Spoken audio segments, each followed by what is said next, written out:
이게 뭘까 했는데 태극기라는 거에서 태극기를 왜 나한테 주지? 이 소중한 거를 내가 이렇게 높은 사람인가? 그렇게 생각했거든요.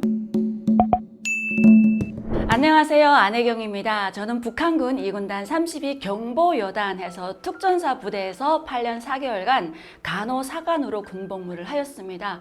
대한민국에는 2007년도에 왔고요. 지금 현재는 안혜경 TV를 운영하고 있습니다. 많은 사랑 부탁드리겠습니다. 사실 이게 예전에는 북한이 고난의 행군 시기 이전에는 인민군 하게 되면 일단 다 인민의 아들들이 나가잖아요. 그래서 군대에 대한 이런 따뜻한 마음, 인민들, 그러니까 이게 바로 북한에서 말하는 군민 관계, 이게 아주 돈독했거든요. 근데 이게 고난의 행군 시작되면서 주민들도 어려워지고 군대도 보급 상황이 열악해지다 보니까 군인들이 배고파가지고 주민들이 생명 재산을 지켜야 되는데 거기에 손을 댈 수밖에 없어요. 내 재산을 손대게 되면 그게 누구라 할지라도 미울 수밖에 없거든요. 그래서 요즘은 예전과 같이 많이 이렇게 뭐 군대에 대해서 존경심이라든가 이런 게 전혀 없어졌어요. 오히려 군대를 피하고 멀리하고, 그게 북한 주민들 이게 지금의 생각이 됐어요. 사실 군대 나갔을 때 저는 제 우위로 언니가 2명이 군대 갔었거든요. 그러니까 그 언니들이 집에 왔을 때 정말 마을 사람들이 존경심에 그런 걸 많이 받기 때문에 저도 군대 가게 되면 당연히 이런 사람들이 존경과 이런 걸 많이 받을 거라고 생각했는데, 저는 또 이게 국가가 어려울 때 북한이 제일 어려운 고난의 행군 시기에 군복무를 했단 말이에요. 군민 관계가 개선이 아니라 진짜 제일 열악할 때 하다 보니까 오히려 주민들로부터 멀리하는, 군대 하게 되면 그냥 허약자, 도둑? 이런 눈길로 볼 때 제가 군복무를 하다 보니까 아무리 선택받아가지고 군대 나갔지만 제가 군복무 하면서 한 3년 지나서부터는 북한 여군이 예전에는 이렇게 선택받은 자들만 나갈 수 있었다면 3년 지나서 94년도 됐을 때는 그때는 선발제가 아니라 지원제로 넘어갔기 때문에 그렇게 막 선망했던 그런 시기가 아니었어요. 오늘은 제가 미군 군인 전사자들에 대한 예의에 대해서 말씀드리려고 합니다. 많이 봤어요. 진짜 많이 봤습니다. 그러니까 북한은 병사들이 죽었을 때는 이런 게 별로 없어요. 병사들이 죽었을 때도 진짜 그 병사가 큰 공무에서 뭔가를 하나 그러니까 훈련장 나갔을 때 불발탄이 터지면서 그 같은 소대원들을 살리기 위해서 그 수류탄을 몸으로 안고 자기가 혼자 죽은 분이 계셨거든요. 그런 분에 대한 예우는 부대 장무로 합니다. 몇 년에 한 번?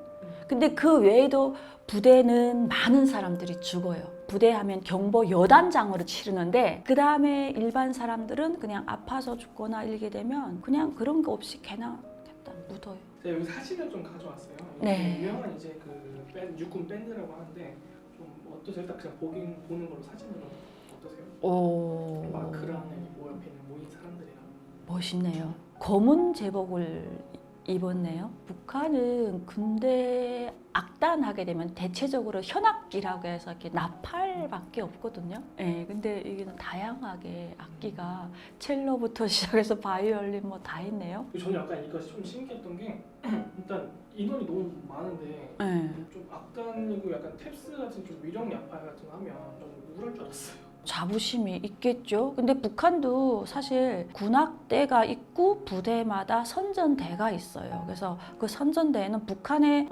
일단 군악대 선전대는 다른 악기들도 위주로 뽑기는 하지만 제일 중요하게는 그러니까 소리가 커야 되잖아요. 일단 훈련할 때. 그래서 나팔을 잘 불러도 선전대에 가거든요. 그래서 나팔, 뭐 트럼본 나팔 이런 현악기로 해가지고 주로 선전대를 묻기 때문에 거기에 가게 되면 일반 병사들보다는 조금 편하니까 간에는 얼굴이 좀 밝아요.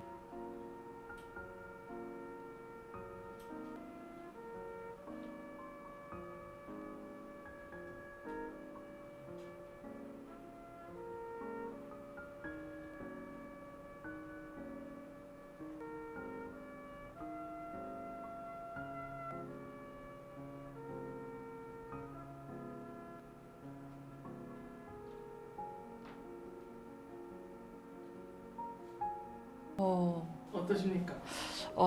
감동이네요. 노래가. 사실 저게 저 나팔은 북한 군에도 이게 신호수들이 부른 나팔이거든요. 아침에 기상나팔도 저걸로 불어요. 근데 미군에서도 전화팔로 저렇게 전화팔 소리가 저렇게 또 신호 나팔 소리만 듣다가 이런 또 음악을 들으니까 또 새롭게 들리네요. 이 나팔 소리도 또. 저희는 전사자들 있을 때 저런 나팔 안 불어요. 그냥 군악대가 같이 이렇게 애국가 같은 거 불러주고 끝나는데 제가 군복무 8년 하면서 딱 한 번 있었어요. 그리고는 그냥 진짜 제 군복무 할 때 정말 많은 군인들이 죽었거든요.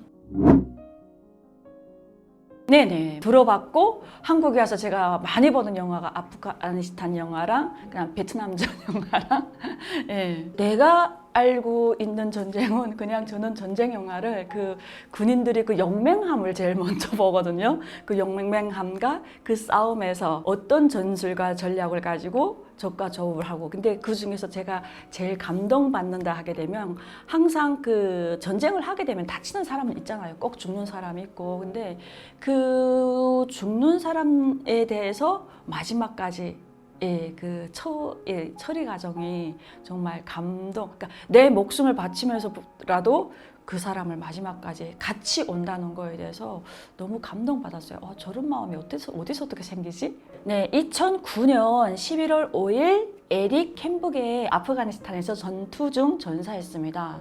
에릭 켄북의 당신의 봉사, 희생 그리고 다른 사람들 돕기 위해 달려온 것에 대한 깊은 감사를 드립니다. 우리는 당신이나 당신의 동료 병사들을 결코 잊지 않을 겁니다.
와.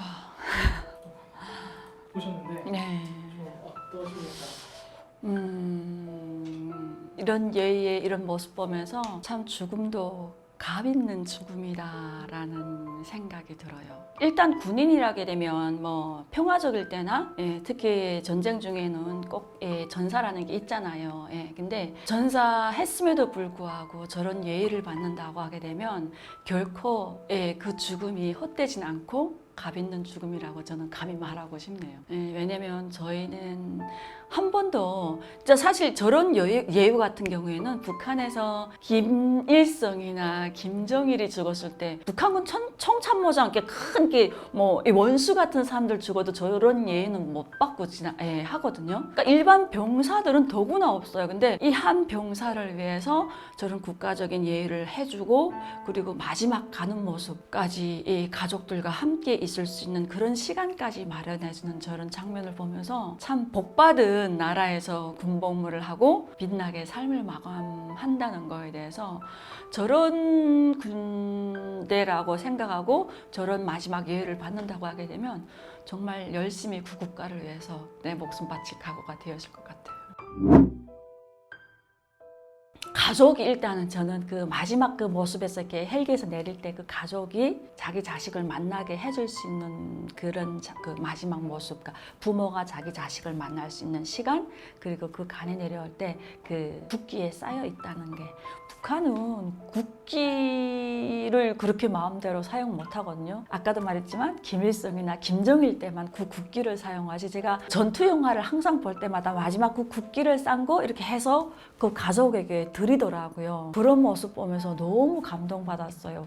와, 어떻게 그 한 나라의 국기를 저렇게 내가 소유할 수 있다는 게, 사실 북한은 개인이 깃발을 마음대로 가지고 있지 못해요. 근데 대한민국은 보니까 집집마다 태국기가 다 있고 명절에는 또 이렇게 다 개양하라 그러잖아요. 제가 처음에 한국 왔을 때 그것도 놀라웠어요. 왜냐면 금방 사회 정착해가지고 지역에 갔더니 이렇게 큰 통을 주더라고요. 그래서 저는 이게 뭘까 했는데 태국기라는 거예요. 태국기를 왜 나한테 주지? 이 소중한 거를 내가 이렇게 높은 사람인가? 그렇게 생각했거든요. 근데 알고 봤더니 이건 집집마다 다 이렇게 명절 때마다 개영하는 건데, 제가 이렇게 영화를 보면서 제일 감동받았던 게 그 국기에 쌓여서 이렇게 내려오는 모습 보면서, 와, 정말 멋있는 국민이구나. 우리는 그런 게 없거든요. 오늘 영상이 재밌으셨다면 구독, 좋아요, 알람 설정까지 더불어 안혜경TV 많이 사랑해주세요. 감사합니다.